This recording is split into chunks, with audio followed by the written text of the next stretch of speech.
When camping, everyone can use more table space. This week, Jeff Johnston shows us a unique exterior table designed primarily for truck campers, called the Camper Jack Table. Then, if you're looking for a small used travel trailer, look no further than a nice used RPod. This trailer has been in demand since the day it was introduced and remains one of the most popular models of all time. And Jeff Johnston explains to us why. Later, do you know that dogs can get sunburned? This week, Dr. Fitz explains why some dogs are more susceptible to getting sunburned and the steps you should take to prevent your dog from getting burned. And also, how to care for them if they do. These stories and more on this week's RVing Today TV. Greetings, Jeff Johnston here for RVing Today TV. Like a lot of RVers with smaller vehicles, Pam and I are well adapted to camping and travel in our somewhat compact Palomino fold-down camper. And the size of the camper and the limited storage space inside means everything that goes in it and goes with us has to be fairly efficient and functional. We can't have a lot of junk or clutter. So, it's pretty exciting for us when we find a new product that actually looks like it's going to solve a problem, serve a purpose, and do a really great job for us. And this is the new Camper Jack table from Camper Cradle Company. It's designed to mount on one of your camper jacks using a couple of adjustable brackets, and we will show you in a few minutes here what it looks like and how it works. The clamp-on brackets that mount on the jack tubes here have to be about 17 inches apart, roughly, and the top bracket needs to be roughly where the height where you want it for your work table comfort. So we're going to make it about here, a little bit higher than normal, but I'm a little taller than normal, so it'll fit. And yeah, got plenty of room down here for the spacing. We'll see how it goes. The leg clamps are sized to fit your average jack post, but it's a little bit larger size, and ours has a somewhat smaller size jack, so the company includes these traction strips, which you cut to shape or size, and then glue them inside. We glue them inside here so we don't have to wrangle with it while we're trying to mount this, but by putting these little strips in there, it takes up a little bit more space and makes it fit a somewhat smaller jack. That's a situation we ran into. So to secure these, we're using a traditional contact cement. This is Walther's Goo. It's a hobby type product. Doesn't have to be extremely tight. And we take the base side. We take the base side of the traction material, spread the glue around a little bit. It's a contact cement. You let it dry and then put it back together. We do that on both pieces, and you wind up with just enough extra liner in there that'll fit tight on our jack posts. Start the first clamp right about here to begin with, using these really great heavy-duty fine thread Allen head bolts to secure it. And when you're lining this up, the table does not pivot once it's installed, so the tab with the flat traction surface on top should be kind of aimed in the direction where you want the table to come out from. And we are lining this up so that it more or less lines up with the back side of the camper, so it sticks straight out from the back. The top one can be snugly secured, and the bottom will be left adjustable for the moment. And that 17-inch mark is approximately where the second clamp fits. This gets installed but remains somewhat finger tight for the moment. So it's roughly 17 inches down, and you line up the tab on the lower mount with the hole on the upper one. That's good for the moment. now the install is pretty much like you would do if you were setting it up in camp. Starts with the hand wheel and bolt. And next up is this brace. This is the underside brace that fastens between the edge of the table and the lower mount.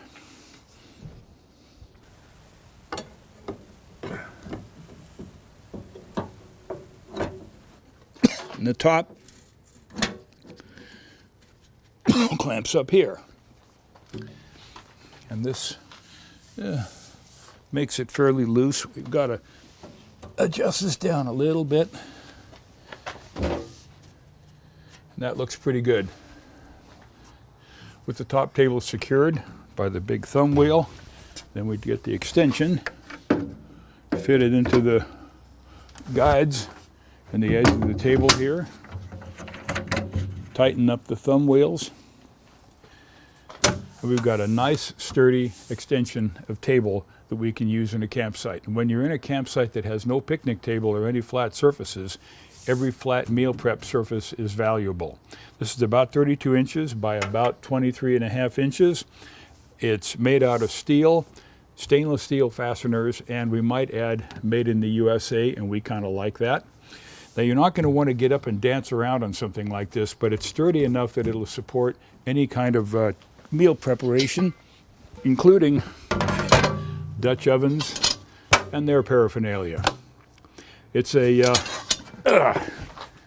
interesting addition to our collection of equipment that we take with us in the camper, and we think that this camper jack table is just one of the coolest little accessories we've seen in a long time. The camper jack table from Camper Cradle Company. It's a really fun, functional new accessory that we're going to get a lot of use out of starting next weekend. Highly recommended.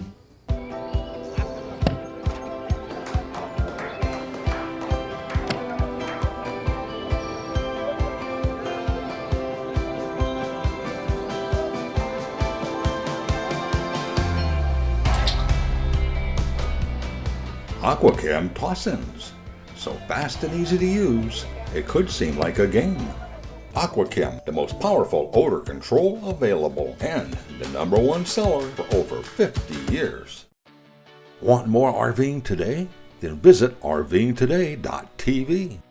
Besides our weekly show and extended segments, you'll find additional stories and videos along with insightful information on what's new and what's happening around the world in RVing. From luxury RVs to unique camper vans, and from RVing with pets to RVing with kids. You'll find it all and more in RVingToday.tv.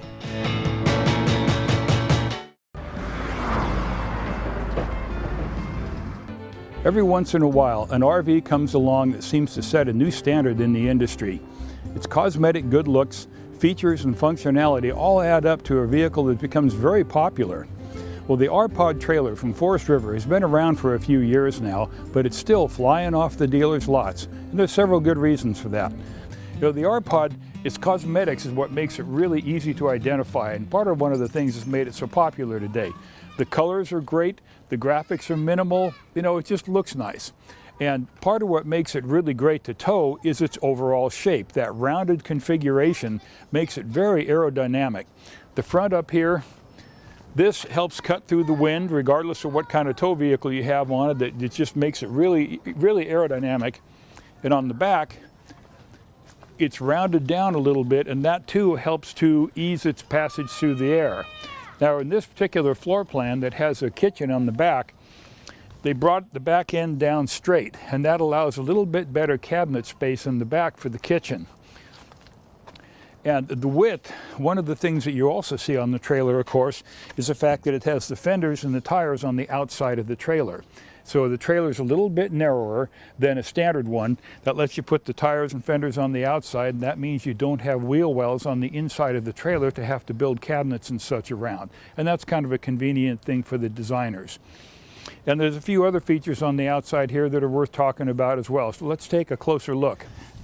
Now, this particular floor plan of this trailer has only one exterior storage compartment. they use this really nice new high-tech magnetic latches, which are really handy. And this compartment runs all the way across the trailer on the front. In the back, it's a little bit shallower.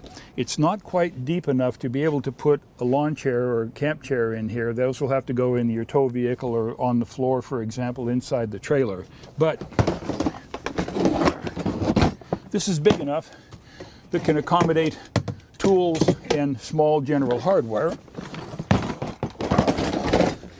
And if you have longer items like tire pumps or anything that's under about 6.5 feet long, can go in crossways across the front. So it's a small compartment, but it's fairly functional. Now, one of the easy spotting features on the RPod, and it may be something that part of responsible for its popularity, is the fact that the body is fairly narrow. It's about 6'6" outside, wall to wall. That not only helps to make it a little more compact and seemingly easier to tow, it also makes it a little less prone to wind resistance. I mean, it makes it slip through the air a bit easier. But that narrow body means it's possible to put the fenders and the tires on the outside. And that too is what gives it a look that is a little bit different than your average RV. And it's part of the popularity. This version of the RPod is called the Hood River Edition. Built in Dallas, Oregon, has a couple of features that are different than a standard RPod. First, it's got about 3 inches more suspension or chassis lift. That's provided by the design of the rubber torsion axle, which is a really great way to provide a soft, smooth suspension for a trailer like this. That extra 3 inches of lift means that you have extra clearance. So if you want to get off the pavement and go to a campground in a remote spot on a dirt road, you have less likelihood that you're going to be scraping or bottoming out on anything. And the Hood River Edition also includes these really cool, heavy-duty looking kind of off-road mud and snow tires. It gives it a little bit of that rugged Northwest look, along with the custom wheels. It's a fun package. One of the factors that makes small trailers like the RPod so popular is slide-out rooms. Now, this trailer is approximately 17 feet long in the body, but it's got a 9-foot slide-out, which is darn near a full-wall slide-out in something like this. Now, this slide-out contains the dinette over on this end and the refrigerator here, which is adjacent to the rear kitchen. We'll see more about those when we go inside the trailer. But this slide out adds so much extra space. It's not extremely deep, but it's deep enough that adds extra floor space, lets you make the dinette a little bit bigger, and generally speaking, it adds a lot of livability to a small rig like this. Well, the outside of the RPod, the cosmetics, is what catches people's eye the first time. And there's good reason for that. It's a great looking little trailer.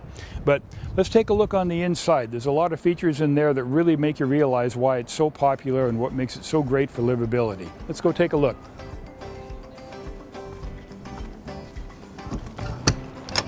We'll be right back with more about the RPod trailer after these commercial messages. Stay tuned.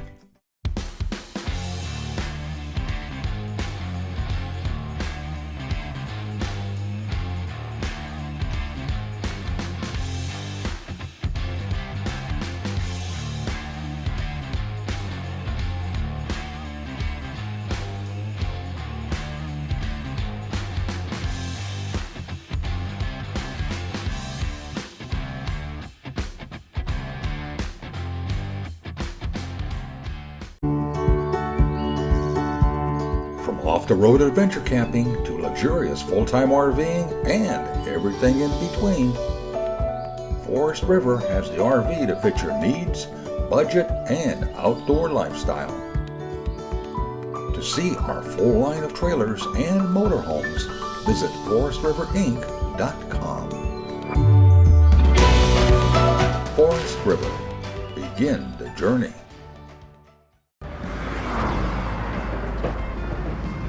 Let's continue our look at the Forest River RPod trailer, one of the most popular lightweight trailers on the market today.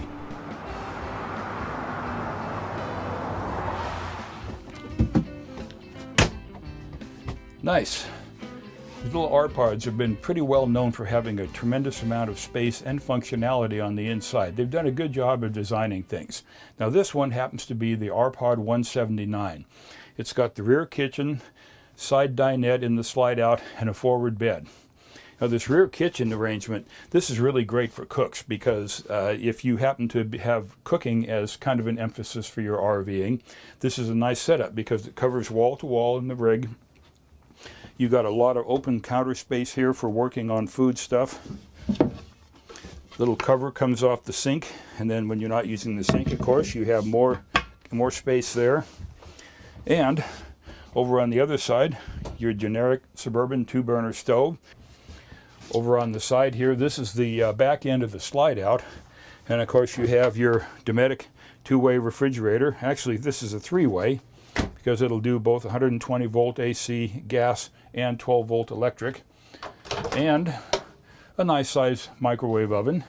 This version of the RPod, the 179, has what amounts to being, like we mentioned on the outside, pretty much a full wall slide that includes the refrigerator, the microwave, and this dinette.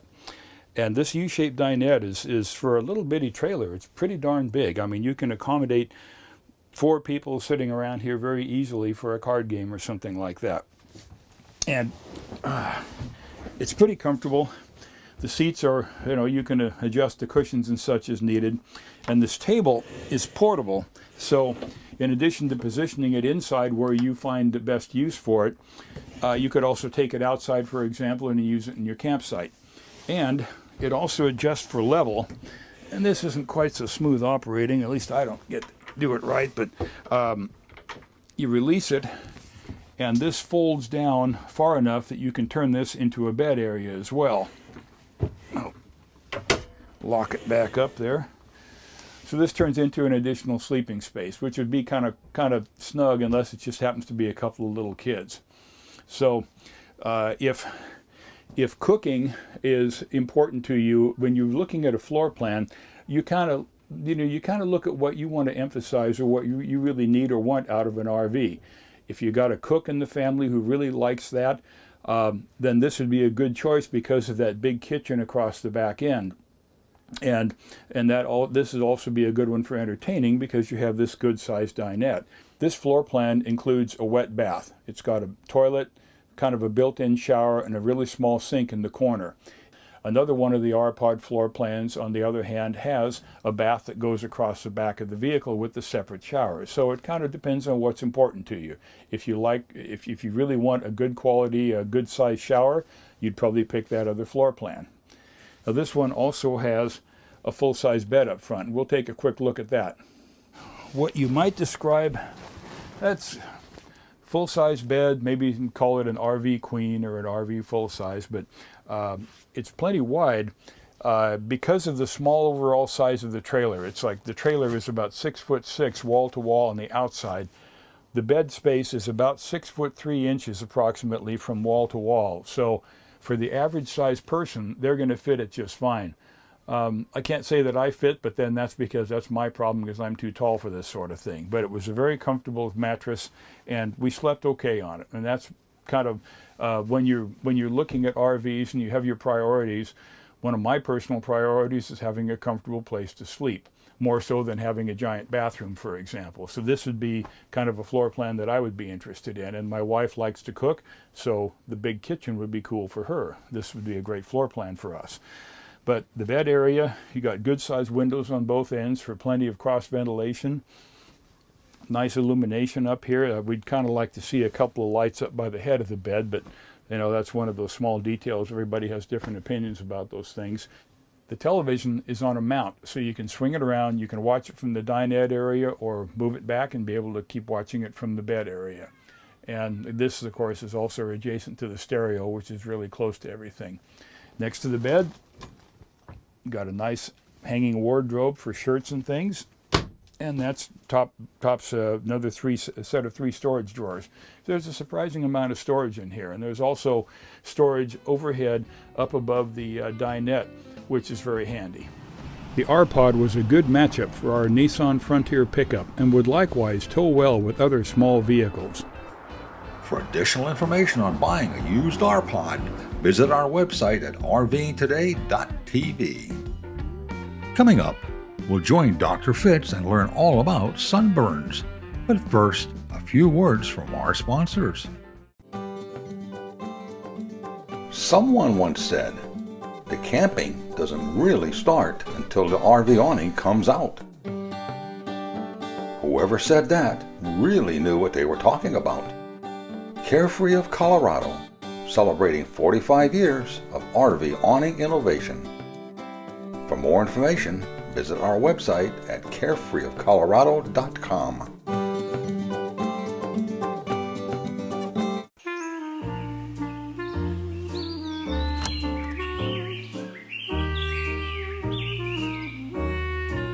When you have a Truma AquaGo instant hot water system, you can expect to make a lot of new friends.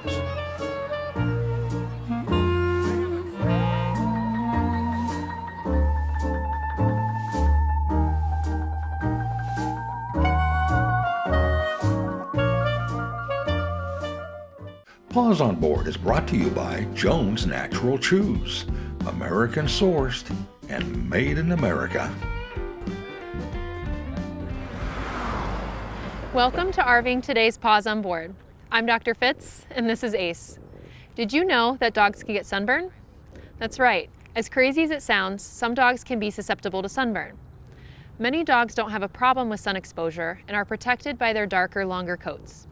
However, if you have a short-haired dog, such as a pit bull, a Frenchie, a boxer, among many other breeds, sunburn may be a concern. Dogs that have lighter hair, such as white, light brown, or gray, can be at higher risk as well. Finally, if your dog was recently shaved after a grooming or for a surgical procedure, that area of the skin is now at higher risk for harmful sun exposure. Pretty much all dogs are at risk of sunburn around their nose, around their eyes, their ear tips, and even their lower belly, where they have less fur. There are also some skin conditions, usually immune-mediated issues, which can be aggravated by sun exposure. So make sure you address any concerns you have with your veterinarian. Now that we know dogs can get sunburn, one of the main questions you may have is, can dogs wear sunscreen?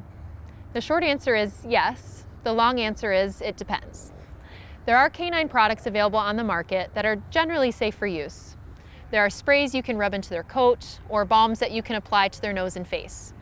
There are some products available for cats as well, but check with your vet about the specific product, as not all dog-safe products are safe for cats. You should be careful which products you use.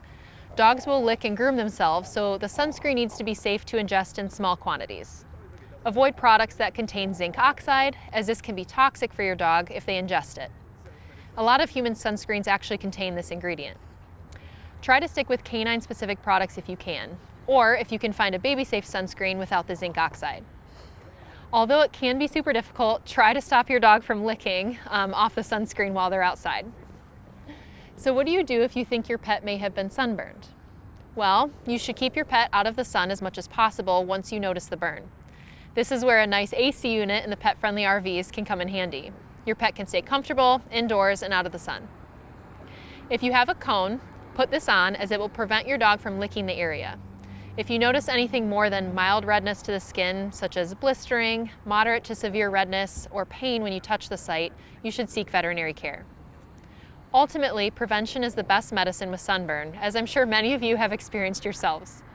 Keeping your pet safe and comfortable while traveling is the goal.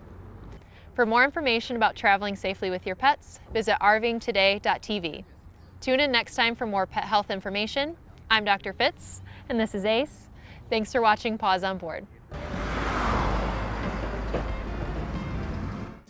For more information on anything you saw in this week's episode, visit our website at RVingToday.tv.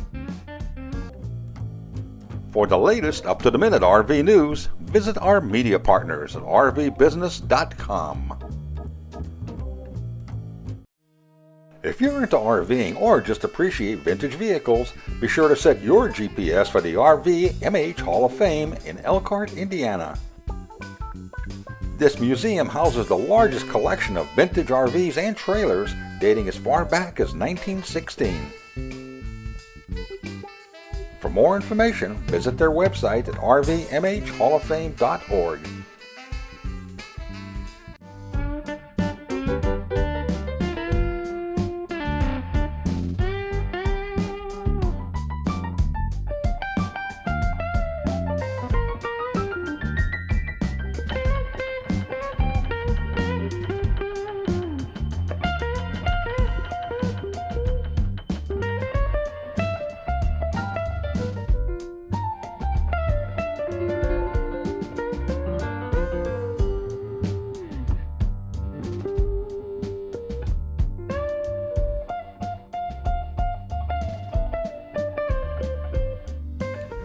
This has been another fun production.